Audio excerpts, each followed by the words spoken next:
Hello everyone, welcome back on your English YouTube channel Masti English Classes. I am Rakesh, your English motivator and trainer. Today I will discuss about future tense. आपने देखा था, आपने समझा था future tense को कि future tense है, imaginations है या वो क्या है। और आपने देखा था कि फ्यूचर जो होती है ना वो टेंस नहीं होती, फ्यूचर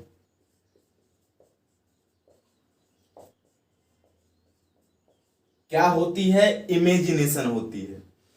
और आज की चर्चा आपकी सिंपल फ्यूचर, जिसे आप फ्यूचर इनडेफिनिट कहते हैं, इसकी आपके साथ होगी और आप इसके प्रत्येक सेंटेंस को समझ पाएंगे कि ये क्या है। तो सबसे पहले फ्यूचर सेल और विल आकर फ्यूचर को रिप्रेजेंट करती है। और आपने समझा सेल और विल क्या होता है, मॉडल्स होता है। और ये अपने बाद वर्ब का बेस फॉर्म लेती है। इसका अर्थ हुआ कि प्रत्येक मॉडल चाहे वो कोई भी हो, वो अपने बाद क्या लेगी, अपने बाद वो लेगी वर्ब का बेस फॉर्म। लेकिन आज की चर्चा केवल सेल और विल के ऊपर होगी, जो क्या होती है, जो होती है आपकी फ्यूचर मॉडल। आपने देखा कि फ्यूचर मॉडल सेल और विल हुआ, इसने अपने बाद वर्ब का बेस फॉर्म लिया। तो आपने ये देखा था कि जो मॉडल है सेल और विल वो तो टेंस है नहीं। तो जब प्रेजेंट को फ्यूचर में बोला जाता है तो वो क्या होती है, वो आपकी फ्यूचर होती है। और वो क्या, वो फ्यूचर की आपकी इंडेफिनिट वे होती है। तो जैसे आपने देखा कि सबसे पहले इंडेफिनिट में बातें हुई थी हमारी एफर्मेटिव की।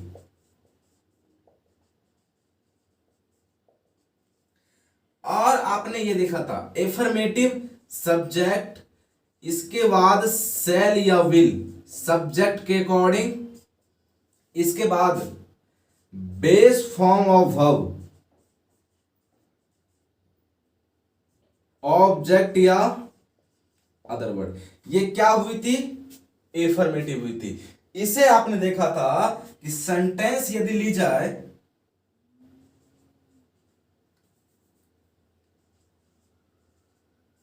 तुम घर जाते हो,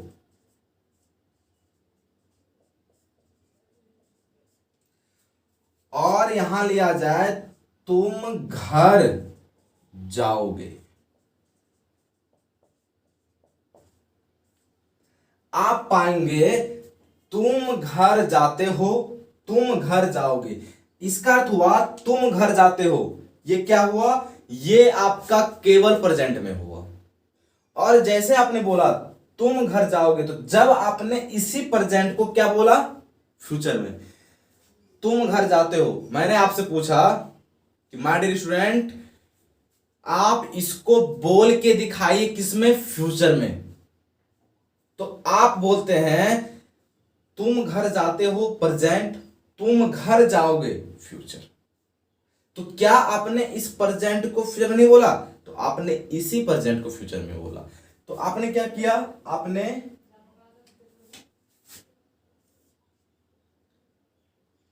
इसी प्रेजेंट को फ्यूचर में बोला। तो ये क्या हो गया, गागेगी। जैसे तुम घर जाते हो, यू गो टू हाउस, तुम घर जाओगे, यू गो टू हाउस। आपने क्या किया, आपने इसमें विल डाला, तो इसका अर्थ हुआ you will go to house. तो आपने क्या किया, आपने बस विल डालकर इसको फ्यूचर से रिप्रेजेंट कर दिया। क्या आपने इसमें और कोई बदलाव किया? आपने इसमें कोई और बदलाव नहीं किया। आपने देखा इसमें कि यू आपका सब्जेक्ट हुआ, और आपको पता है सब्जेक्ट या तो नाउन या तो प्रोनाउन हो सकती है। आपने विल की बातें की, विल यहां क्या है? आपने विल की बातें की तो विल हुआ यहां आपका helping verb. Go main verb, to preposition, और प्रीपोजिशन का खुद का अपना क्या होता है? ऑब्जेक्ट होता है। तो आपने इस प्रकार देख लिया कि एफर्मेटिव की बातें होती है, सब्जेक्ट होता है, सब्जेक्ट के अकॉर्डिंग आप सेल या विल लेते हैं, इसके बाद सेल और विल मॉडल होने के कारण वर्ब का बेस फॉर्म ऑफ वर्ब लेती है, ऑब्जेक्ट या अदर वर्ड लेती है। इस स्ट्रक्चर के माध्यम से आप क्या करेंगे? आप कोई ऐसी सेंटेंस जो फ्यूचर इंडेफिनिट की हो इसे ट्रांसलेट कर पाएंगे। और आपको ये पता है सब्जेक्ट ही हो, सी हो, इट हो, नेम हो, यू हो, दे हो, आई हो, वी हो, अपने बाद विल लेती है। और एक आई और वी ही ऐसा सब्जेक्ट होता है जो अपने बाद सेल और विल दोनों लेती है। सेल और विल कोई भी ले सकती है, लेकिन इसकी बेहतरीन बातें, बेहतरीन कंटेंट आपके साथ मॉडल में होगी। अभी हम लोग सेल और विल को एक फ्यूचर मॉडल की तरह ट्रीट करेंगे, जिसका संबंध केवल और केवल हमारे ट्रांसलेट और टेंस से होगा। तो अब बातें करते हैं इसके नेगेटिव की।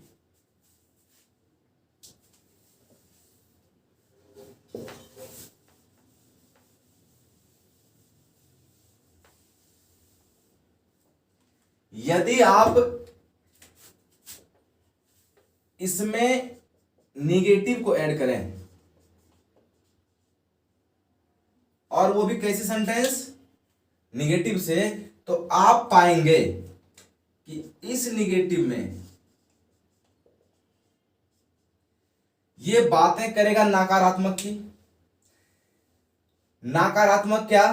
तो आपने बोला नकारात्मक मतलब नहीं वाला वाक्य। आप समझेंगे वह दिल्ली नहीं जाएगा।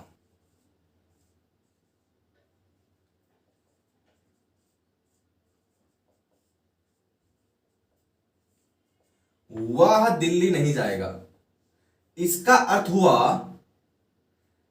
कि वह दिल्ली नहीं जाएगा। मैंने बोला कि ये क्या है, तो आपने बोला सर ये बातें कर रहा है जाने की, फ्यूचर की, तो ये क्या हो गया? ये फ्यूचर हो गया। तो क्या सर ये कोई टेंस है? आपने बोला नहीं सर, जैसे मैं बोलता हूं वह दिल्ली नहीं जाता है, जब उसको फ्यूचर में रिप्रेजेंट किया जाता है तो उससे हम लोग बोलते हैं वह दिल्ली नहीं जाएगा। तो क्या ये टेंस था? आपने बोला नहीं, ये टेंस नहीं, ये मैंने उसी प्रेजेंट को कहां किया? फ्यूचर में रिप्रेजेंट। तो अब आप देखेंगे वह दिल्ली नहीं जाएगा, वह का आपने डाला ही, आपको पता है ही अपने बाद विल लेती, आपने डाला विल। अब निगेटिव क्या हुआ? Not, he will not, base form go to Delhi. यदि आप इस सेंटेंस को देखेंगे तो आप पाएंगे ही क्या हुआ? ही या हुआ यहां आपका सब्जेक्ट, जो क्या है? प्रोनाउन है। विल देखेंगे आपका हुआ हेल्पिंग वर्ब, जो क्या करती है? Represent future.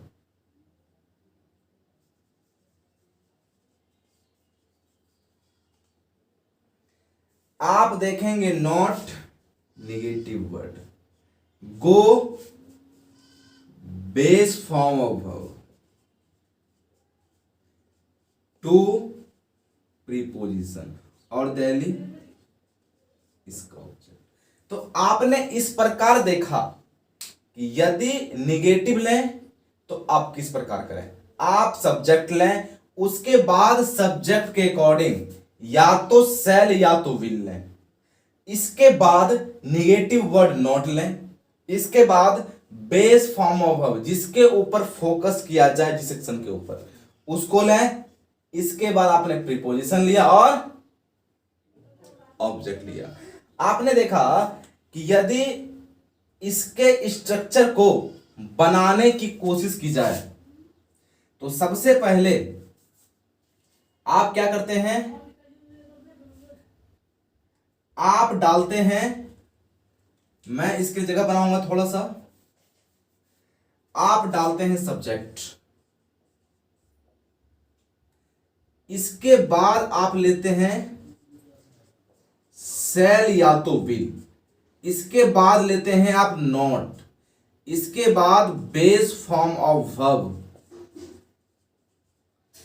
और ऑब्जेक्ट या अदर वर्ड। इस स्ट्रक्चर के माध्यम से कोई ऐसी सेंटेंस जो फ्यूचर की निगेटिव होती है उससे आप ट्रांसलेट कर पाते हैं।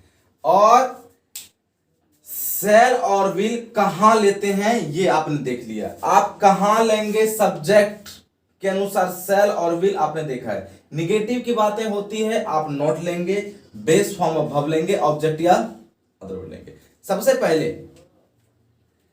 कोई सेंटेंस आपको दिखे तो आप उसके मीनिंग को समझें कि उस सेंटेंस की मीनिंग क्या है।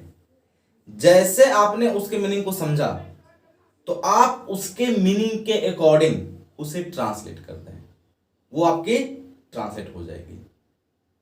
और किसी भी सेंटेंस को बनाने के लिए उसकी कंटेंट की जरूरत है, उसकी कोई रूल नहीं होती है, क्योंकि इंग्लिश एक लैंग्वेज है, इंग्लिश सब्जेक्ट होती नहीं है।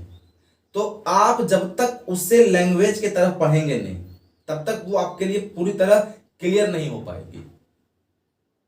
तो हमेशा याद रखें, कोई ऐसी सेंटेंस मिले आपको, उसको आप पहले देखें और उसकी मीनिंग को समझने की कोशिश करें, तब आप जाकर उसे ट्रांसलेट करें।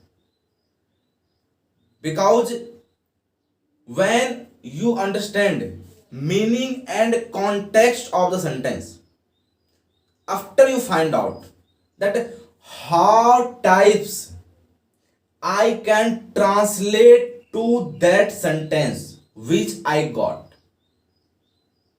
when you understand meaning of the sentence, so after understanding that sentence meaning you can translate to that sentence so easily. After you won't get any problem to doing translate of that sentence.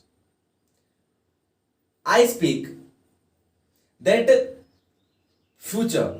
So future is what? Future is only imagination which I image in present time for future. Now I speak, I will go to Delhi. It's mean I am speaking in present time. Now I speak, I will teach you tomorrow. It's mean I am speaking now present, but I image that no, tomorrow I will teach. So it's only imagination for me now. Yeah, it's only time. It's not any time. So when it's only imagination, so what is this? So when I image in present way to future, so it's only imagination, and which I image now that I will do. And I know very well, you find out now, shall and will is model for you, are model for you. So in that, after model, you know very well, what do you take? What will you take? You always take base form of verb. So you will take subject, according to subject you will take shall and will, after not negative word, after base form of verb and object. When you use that types, you understand that types of meaning and context of sentence, so you can translate easily. मैंने बोला कि आप बस उसके meaning को समझें, उसके अर्थ को समझें, उसके कॉन्टेक्स्ट को समझें और उसे आप इजीली ट्रांसलेट कर पाएंगे। जैसे मैंने बोला मैं कल आपको पढ़ाऊंगा, तो मैं अभी प्रेजेंट टाइम में यूज कर रहा हूं, मैंने पढ़ा नहीं दिया आपको, वो आपकी टाइम होगी कल की, लेकिन उसे मैं अभी इमेज कर रहा हूं। तो क्या वो कोई टाइम है? नहीं, मैं जाके आपको प्रेजेंट में ही पढ़ाऊंगा, फ्यूचर में नहीं। बस मैं अभी बोल रहा हूं, तो जो मैं प्रेजेंट में अभी बोल रहा हूं तो उसी को तो मुझे फ्यूचर में रिप्रेजेंट करना है। और आपको पता है फ्यूचर में क्या लेके आते हैं आप? सेल और विल। सेल और विल होता क्या है? एक मॉडल होता है, जो मॉडल अपने बाद वर्ब का बेस फॉर्म लेती है और जिनका काम केवल और केवल फ्यूचर में प्रेजेंट को ही रिप्रेजेंट करना होता है। तो इस प्रकार आप किसी भी सेंटेंस को ट्रांसलेट कर पाएंगे, जो क्या होगी, जो फ्यूचर इंडेफिनिट की या तो एफर्मेटिव होगी या निगेटिव होगी।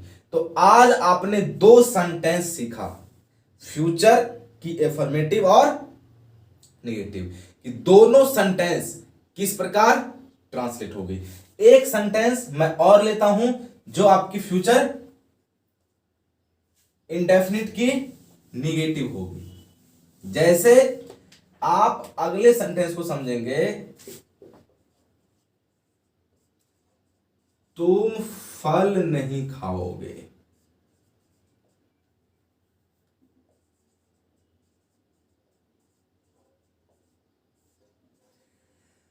यू आपको पता है अपने बाद विल लेगी, निगेटिव वर्ड नॉट डालेंगे, खाना का it base form fruit.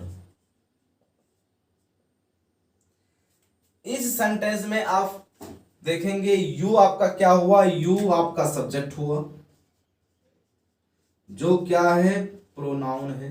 Will आपका हेल्पिंग वर्ब हुआ, जो क्या करती है represent future. Not negative word, it man verb, जो क्या है बेस फॉर्म ऑफ वर्ब है। फ्रूट इसका ऑब्जेक्ट है। तो आप देखेंगे समझेंगे ऑब्जेक्ट अदर वर्ड क्या होती है इस, या कॉम्प्लीमेंट क्या होती है, इसके ऊपर एक अलग से वीडियो बनाई जाएगी। इसके लिए आप कंफ्यूज ना हो और उसके लिए आप कंफ्यूजन अपने आप में ना लें। मैं एक करूंगा क्लियर आपकी कि कॉम्प्लीमेंट क्या होती है और ऑब्जेक्ट क्या होती है। एक्स्ट्रा इंफॉर्मेशन कॉम्प्लीमेंट होती है और ऑब्जेक्ट क्या होती है जिसका इफेक्ट हो, जिसके ऊपर सब्जेक्ट का इफेक्ट हो और उसमें वर्ब क्या करे आपकी हेल्प करे, वो क्या होता है आपका ऑब्जेक्ट होता है। अभी इसके अलावा कोई डिस्कस नहीं करनी हमें ऑब्जेक्ट के बारे में, वो क्या होती है। तो आपने देखा यू क्या, विल क्या, नॉट क्या, इट क्या और ऑब्जेक्ट क्या। तो आपने ये समझा कि ये किस प्रकार अपने डायग्रामेशन लेती है और ये किस प्रकार ट्रांसलेट होती है। बस फ्यूचर इंडेफिनिट की निगेटिव की कोई सेंटेंस हो जो निगेटिव से संबंध रखती हो तो उसे आप किस प्रकार देखेंगे, सब्जेक्ट डालेंगे, यू डाला मैंने, सेल या विल तो मैंने विल डाला क्योंकि यू अपने बाद विल लेती है, not negative, base form it, fruit फल। इस प्रकार आप इसे ट्रांसलेट करेंगे और आप समझेंगे। आप प्रत्येक सेंटेंस में यह भी फाइंड कर रहे हैं कि किसी भी सेंटेंस की प्रत्येक वर्ड की पार्ट ऑफ स्पीच क्या होगी, कौन सब्जेक्ट बनेगा, कौन नाउन बनेगा, कौन वर्ब है, कौन प्रीपोजिशन है और वो क्या क्या है। तो इस प्रकार हमेशा याद रखें कि पार्ट ऑफ स्पीच की आइडेंटिफिकेशन भी सेंटेंस में बहुत जरूरी होती है। प्रत्येक एग्जाम में आइडेंटिफिकेशन भी पूछी जाती है सेंटेंस की कि आखिर इस सेंटेंस में इस वर्ड का पार्ट ऑफ स्पीच क्या है। तो हमेशा याद रखें कि इसकी आइडेंटिफिकेशन क्या, पार्ट ऑफ स्पीच क्या, इसकी कहानी हमारी बाद में होगी। इसके ऊपर आपको प्रत्येक पार्ट ऑफ स्पीच की एक बेहतरीन कंटेंट दी जाएगी जो काफी ही अलग होगी प्रत्येक से। जिसके माध्यम से आप अनेक प्रकार के पार्ट ऑफ स्पीच को सीख पाएंगे, चाहे वो noun, pronoun, adjective, verb, adverb, preposition, conjunction, interaction, जो कुछ भी हो वो किस प्रकार होगी और उसे आप किस प्रकार कर पाएंगे। आई थिंक आपने यहां तक सीखा होगा और आपने समझा होगा कि कोई ऐसी सेंटेंस हो जो फ्यूचर इंडेफिनिट की हो, चाहे वो एफर्मेटिव हो, नेगेटिव हो, उसे आप ट्रांसलेट कैसे करेंगे और उसका आप किस प्रकार डायग्रामेशन लेंगे, उसका पार्ट ऑफ स्पीच क्या होगा। यदि आपने यहां तक इसे समझा तो आप अपने चैनल को सब्सक्राइब कर लें और बगल वाले बेल आइकन को प्रेस कर लें ताकि आने वाली प्रत्येक नई वीडियो की जानकारी सबसे पहले आपको हो और आप उसे बखूबी सीख पाए। तो यदि आपने इसे बेहतरीन ढंग से सीखा, समझा, तो आप अपने वीडियो को शेयर भी करें ताकि आपके अलावे इसकी जानकारी औरों को भी हो सके। तो फ्रेंड्स, मिलते हैं अगले वीडियो में, तब तक के लिए बाय बाय, नमस्कार और जय हिंद। Always watch.